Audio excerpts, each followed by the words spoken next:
ఇది నా కూతురు నా ఈ గణేష్ గారు సత్కరించుకోవాలని ఆశపడతా ఉన్నారు. మీకందరికీ మంచి మోటివేషన్తో దిశానిర్దేశం చేసిన డిఎస్పీ గారిని ఈ వీడియో చూస్తున్నప్పటికీ కూడా ఒక సిస్టమ్ ఉంది. అది ఎవరు చూస్తున్నారు ఏంటి ఆ ట్రాక్ యాక్చువల్ అవసరంలా, నువ్వు నీ ఇంట్లో నుంచి చూడవసరంలా, ఇలా ఎడిట్ చేస్తా ఉంటావు. ఈ భీమవరం నుంచి లేదా కాకినాడలో ఆంధ్రవేళ చూస్తూ ఉంటావు, ఫోన్ వీడియో చూస్తూ ఉంటావు. సరిగ్గా రాజోడు ఏరియాలో చూస్తే ఆ రాజోడు క్లినిక్స్ లో చూస్తే ఆ రాజోడు పొజిషన్ ఫలానా ఫోన్ నుంచి ఫలానా టైంలో ఫలానా ఫోన్ వీడియో చూశారు. ఒక అమ్మాయి మీద పెడుతుంటే నీకు కూడా ఒక చెల్లి ఉంది, తల్లి ఉంది, వదిలి ఉంది, అక్క ఉంది. ఇటువంటి పుట్టుకరాలా లేదా? అలాగే మీకు కూడా తప్పులు ఉన్నారు కదా, అటువంటి పని ఏమైనా చేస్తుంది. ఒరే ఎదవా అటువంటి తప్పని మీరు చెప్పాల్సిన బాధ్యత ఉందా లేదా? ఉందా లేదా? సోషల్ మీడియా పోస్టింగ్స్ లో వాళ్ళ గ్రామాలలో ఒకరి మీద ఒక పోస్టింగ్స్ పెట్టుకుని విద్వేషాలు రెచ్చగొడదాం, మమ్మల్ని ఏమీ చేయలేరు, మాకు అంగబలం ఉంది అంతబలం ఉంది అనుకుంటే చట్టానికి అందరూ సమానమే. చట్టానికి కులం లేదు, మతం లేదు, రంగు లేదు, రుచి లేదు, పుస్తకాలు లేదు, సెక్షన్ తప్ప. ఓకేనా? ఇప్పుడు ఎయిటీన్స్ లో లార్డ్ మెక్కలా రాసిన చట్టాన్ని అలా మార్చడం జరిగింది. దానిలో కొత్త కొత్త సెక్షన్లు, కొత్త కొత్త విధానాలు కఠినతరంగా చేయడం జరిగింది. దయచేసి చెప్తున్నా, మీరు చిన్నపిల్లలు, మీరు మేడం చెప్పారు కదా, మీరు ఎటువంటి పిల్లలు అంటే ఇప్పుడు ఎలాంటి మౌళ్ళు అవుతే అలాగే అవుతారు. మీరంతా ఒక బాధన అది ఏ మౌళ్ళు మనం వేస్తే అదే అవుతుంది. ఒక మౌల్డ్ అన్నది అది ఒక అబ్యూజ్ మౌల్డ్లోనో ఒక గుడ్ మౌల్డ్లోనో ఎంత కఠినంగా ఉందంటే మనం చాలా ఈజీగా అనుకుంటాం. ఒక అమ్మాయి మీద కానీ ఒక అబ్బాయి మీద కానీ లేదా ఒక సోషల్ మీడియాలో ఒక పోస్టింగ్ పెడితే ఎవరికి తెలియదులే అని చెప్పేసి గ్రూప్స్ క్రియేట్ చేసుకున్నాం. సిఏ గారు చెప్పారు గ్రూప్ ఎడ్మిన్ కూడా రెస్పాన్సిబిలిటీ అని చెప్పేసి అదే మీద కేసు చేస్తారు. సోషల్ మీడియాలో మనం ఎవరన్నా కించపడుతున్నట్టు ఒక కులాన్నో ఒక మతాన్నో అప్రయోజనంగా తెలియదు, అయినప్పటికీ కూడా 9 months తన కడుపులో పెట్టుకుని నువ్వు తత్తుంటే మీ నాన్నకి చెప్పి ముచ్చిపోయింది కదా, పిచ్చి అమ్మాయి, పిచ్చి తల్లి, ఏమండి బిడ్డ తంతుందండి, నాకు చాలా ఆ పెయిన్ కూడా చాలా హ్యాపీ ఫీల్ ఉంటుంది కదా.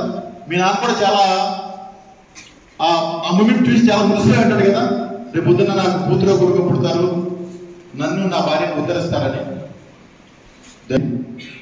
ఈ రోజుకి కొద్దిగా ఏజ్ ఎక్కువైపోయి ఉంటుంది వాళ్ళకి. గుండెల మీద తల్లి తట్టుకోలేరమ్మా. ఆ రోజంతా తల్లి తట్టుకుంది, ఎందుకంటే నువ్వు ప్రయోజనరాలు అవుతావేమో అనుకుని. నువ్వు అప్రయోజనరాలు అవి అప్రయోజకులు అవి గుండెల మీద తట్టే ఏ తల్లి ఏ తండ్రి కూడా తట్టుకోలేరు.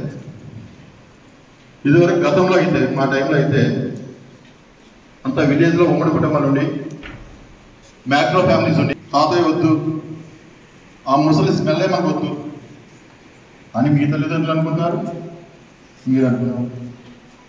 మీరు చెప్పాలి, ఎవరు చెప్తారు? మీ కష్టంతో ఎవరితో చెప్పుకుంటారు? నీ తల్లికి చెప్పడానికేమో నీకు ఇగో, నీ తల్లికి చెప్పడానికి భయం. అది నీ గ్రాండ్ ఫా ఉంటే ఫలానా కాలేజీలో ఫలానా అబ్బాయి ఏడిపిస్తాడని చెప్తారు కదా.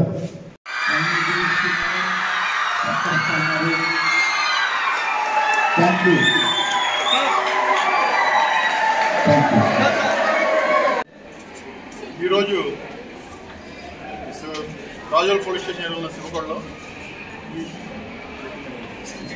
చైతన్య కాలేజీ ప్రిన్సిపల్ గారు, వాళ్ళ సిబ్బంది, అలాగే వాళ్ళ కాలేజీ యొక్క విద్యార్థులతో మన కోనసీమ డాక్టర్ బిఆర్ అంబేద్కర్ కోనసీమ జిల్లా ఎస్పీ శ్రీ కృష్ణారావు ఐపీఎస్ గారి ఉత్తర్వుల ప్రకారం నేను మురళీమోహన్ ఎస్డిపిఓ కొత్తపేట, అలాగే మా ట్రైనింగ్ డిఎస్పీ గారు, రాజోల్ సిఏ గారు, రాజోల్ సర్కిల్ ఎస్ఐలందరం కూడా కలిపి, అలాగే మహిళా పోలీస్ స్టేషన్ సిబ్బంది అంతా కూడా వచ్చే వాళ్ళకి ఒక అవేర్నెస్ మీటింగ్ లాంటిది. ఇది ఉమెన్ సేఫ్టీ, ప్రజెంట్ జరుగుతున్న సినారియోకి అనుకూలంగా చట్టాలు ఎలా ఉన్నాయి, వీళ్ళు ఎలా ఉండాలి, ఎటువంటి జాగ్రత్తలు తీసుకోవాలన్న అలాగే సైబర్ ఫ్రాడ్స్ గురించి కూడా.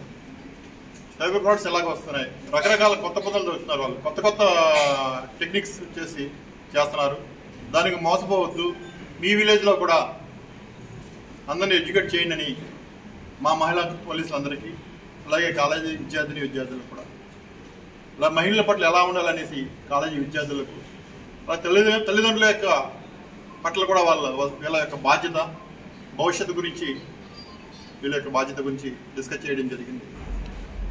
అలాగే ఇది కాకుండా డ్రగ్ అబ్యూస్ గురించి, యువత ఎందుకు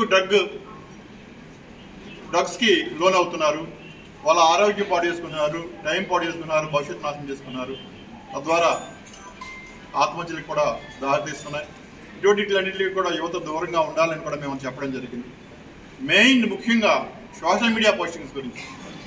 ఈ సోషల్ మీడియా పోస్టింగ్స్ చాలా విచిత్రంగా ఉన్నాయి. ఇప్పుడు ఎవరికి ఏమొచ్చినా సోషల్ మీడియాలో పోస్టింగ్ పెట్టుకోవడం, అది కులపరంగా కానివ్వండి, మతపరంగా కానివ్వండి, ఏదో వేరే పొలిటికల్గా కానివ్వండి, ఏదైనా సరే దానివల్ల అన్ఎక్స్పెక్టెడ్గా జరగని ఇన్సిడెంట్లు జరగవచ్చు, రెండు వర్గాల మధ్య విభేదాలు రావచ్చు.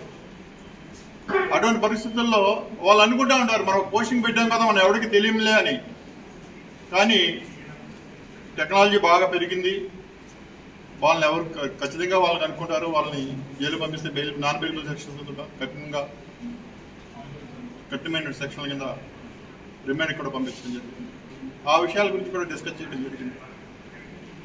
మీరే వీళ్ళని ఎడ్యుకేట్ చేయడమే కాకుండా తద్వారా విద్యార్థుల ద్వారా మిగిలిన అందరికీ కూడా విషయాలు తెలియపరచాలనేసి, ముఖ్యంగా మీరు కూడా ఈ సోషల్ మీడియా పోస్టింగ్స్ గురించి, హోమ్ సేఫ్టీ గురించి, డ్రగ్ అబ్యూస్ గురించి ఈరోజు ఏదైతే కార్యక్రమం జరిగిందో అది మీరు కూడా కోఆపరేట్ చేయాలి.